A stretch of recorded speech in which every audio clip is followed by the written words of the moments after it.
com o desembargador Antônio Carlos Esteves, desembargador João Batista Damasceno, que estava aqui anunciando o evento que vai ter segunda-feira sobre as violências do direito. Como vai ser esse evento, desembargador Damasceno?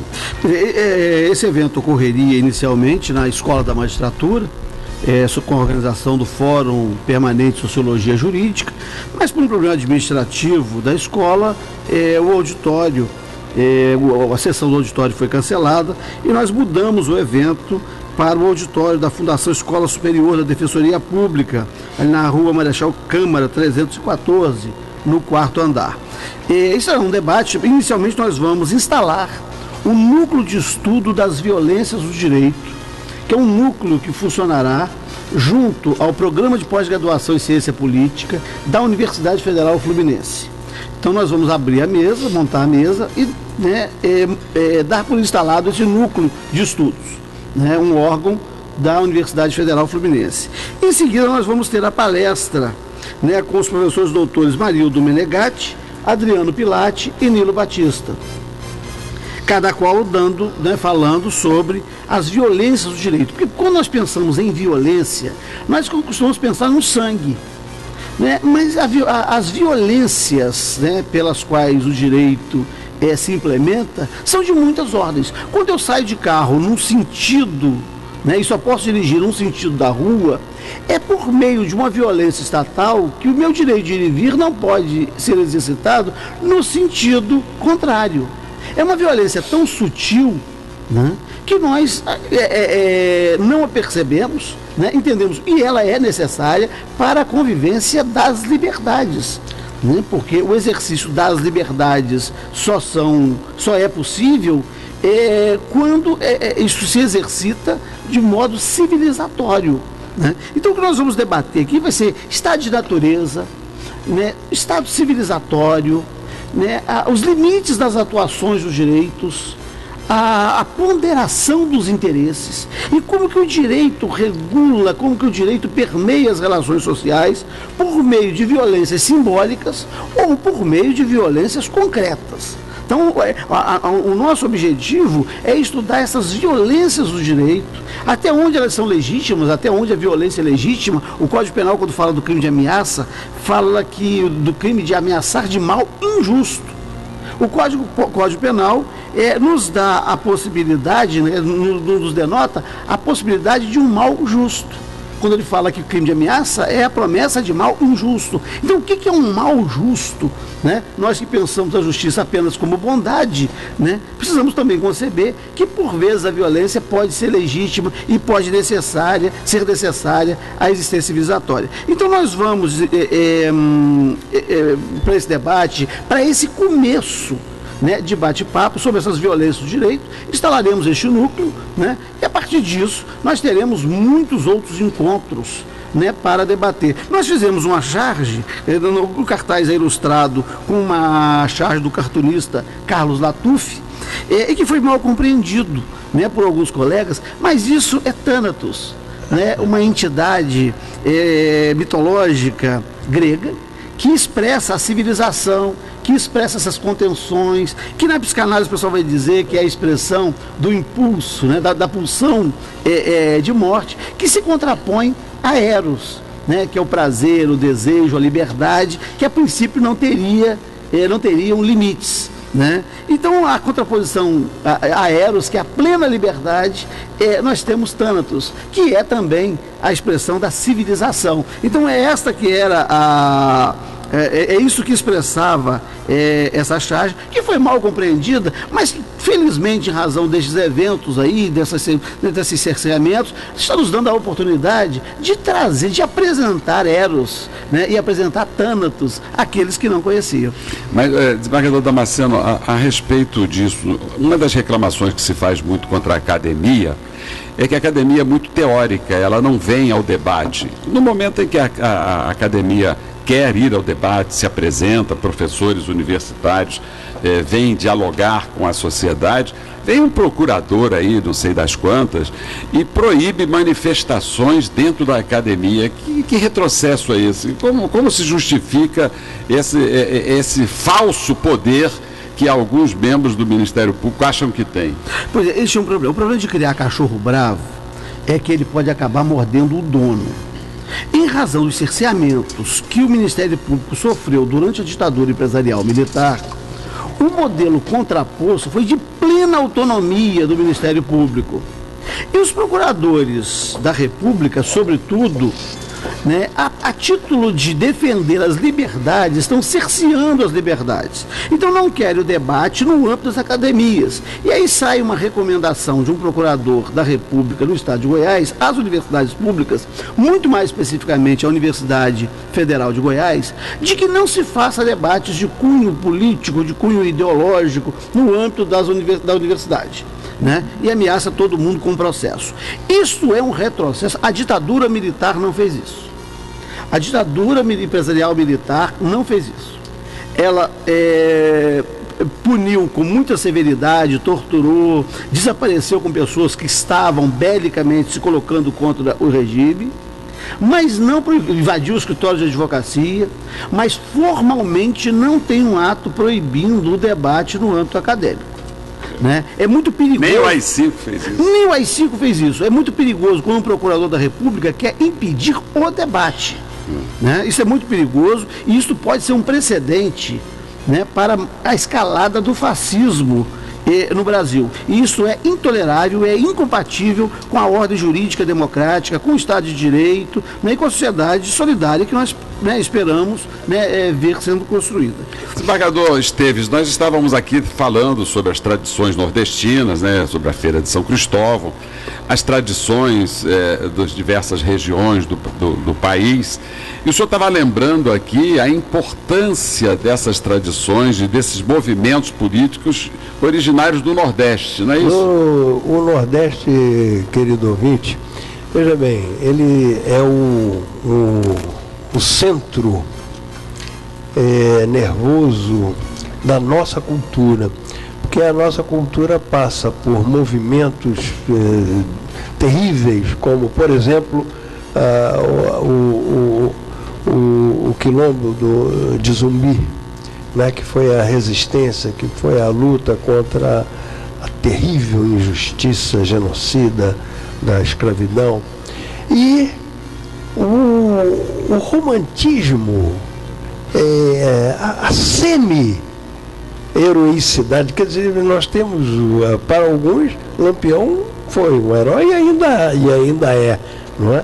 Porque ele, dentro da sua tosca forma de ser, ele tinha uma justiça particular. Evidentemente, a Volante, que era a polícia que combatia o cangaço, né? E aí está, ouvinte, vejam bem, Zumbi e cangaço, hein?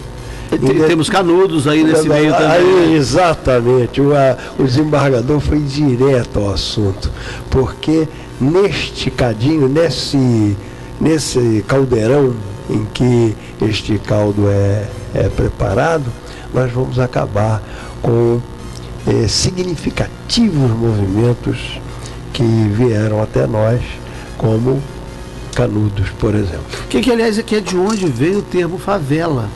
Os ex-combatentes de Canudos, quando voltam ao Rio de Janeiro, abandonados pelo Estado, mutilados e abandonados pelo Estado, ocupam aquele morro ali atrás da Central, né, o Morro da Providência, e trazem uma fava pequenininha, né, lá de Canudos. E essa fava é a favela, né, a fava pequena. E aquele vira o morro da favela e Neste morro, ouvinte, por ironia do destino, para juntar com o que nós estávamos falando em primeira linha, né, neste morro nasceu um indivíduo chamado Machado de Assis. Pois é, nós vamos tratar dessas violências todas, né, no debate segunda-feira. Vamos começar no debate segunda-feira, na palestra segunda-feira, lá no Auditório da Defensoria Pública, e agora de segunda-feira, dia 11, de 9 da manhã até o meio-dia. A OAB já garantiu, né, horário, né, garantiu hora de estágio para os estudantes de direito comparecerem, e o Tribunal de Justiça, a Escola dos Servidores, a ESAGE, garantiu a hora de aperfeiçoamento para os serventuários, também que comparecerem, né? Então, e o endereço é na rua Marechal Câmara 314, quarto andar, na Defensoria Pública, no prédio da Defensoria Pública. E o evento mantém-se a integralidade do evento, o título, né, as violências do direito e a perspectiva de seu fim, né? Nós só tivemos que mudar o local.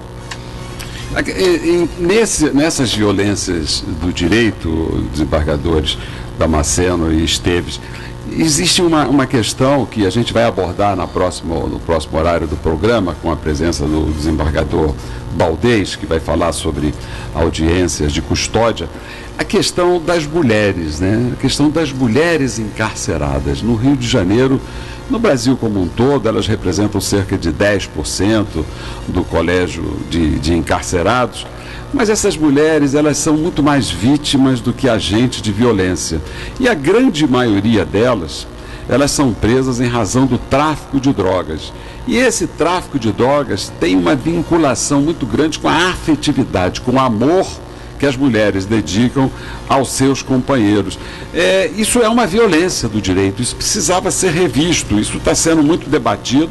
Tivemos aqui no dia 8 de março, o Dia da Mulher, foi reivindicado pela Associação de Juízes para a Democracia, que elas fossem indultadas pela Presidente da República, mas não chegamos a obter êxito nesse nosso empreendimento. Mas é preciso um olhar menos violento para a questão da mulher, que é um ser tão vulnerável neste tipo de criminalidade. Se você tem toda a razão, né? Essas mulheres são punidas por amar. Na porta de um estabelecimento prisional masculino, no dia de visita, tem fila que dobra quarteirão. Todas as mulheres da vida do preso vão visitá-lo. A mãe, as irmãs, as tias, as vizinhas, as colegas. Os homens, quando são aprisionados, não são abandonados pelas suas mulheres. Diversamente dos estabelecimentos prisionais femininos. Dia de visita, você passa lá, não tem um homem na porta querendo entrar. Raramente você encontra um ou dois na porta de um estabelecimento desse. O homem abandona a mulher quando ela passa por uma situação dessa. É uma perversidade que se tem feito hoje, condenar mãe de traficante por associação ao tráfico. Tivemos a mãe outro dia do traficante, do piloto, né? Condenada porque estava associada com o filho. Né? Temos vários casos aí que eu poderia citar. Para mim, o exemplo emblemático é de uma musa, uma mulher, uma celebridade, que é a Viviane Araújo. Quando o Belo foi preso, né, lá na fila, né, de Bangu, no meio das outras mulheres, estava lá, né, a Viviane Araújo para visitar o seu então companheiro. Eu achei que ele tinha uma dignidade da Viviane Araújo, né, um símbolo sexual, né, que se coloca na fila para visitar. Uma rainha, né? É uma rainha, exatamente. Então eu achei que ele tinha uma dignidade da Viviane Araújo. Eu que já olhava para ela e ficava assim, né? Como súdito dela. Como súdito. Como era o súdito. Exatamente. Me tornei mais súdito ainda, né, da Viviane Araújo. Este campo, ouvinte, ele é fértil. Este campo nos dá exemplos maravilhosos, espetaculares. Nós tivemos uma grande jornalista aqui no Rio de Janeiro que se apaixonou por um interno, né, por um custodiado, e escreveu até um livro que é a Rasgabalha, né, quer dizer, demonstrando que alguma coisa da dignidade existe dentro e fora.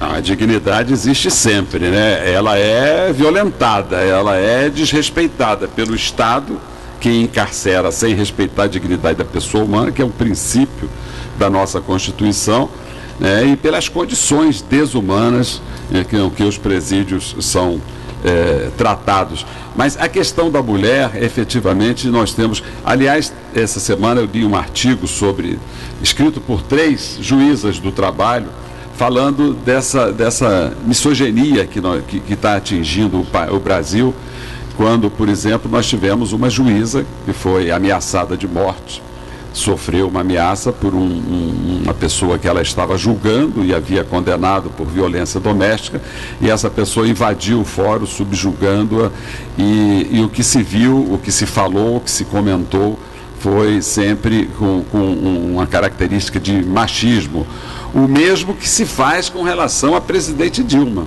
Porque se nós estivéssemos com um homem na presidência da República, não se estava praticando o bullying político e social que se está praticando, porque ali a presidência está sendo ocupada por uma mulher.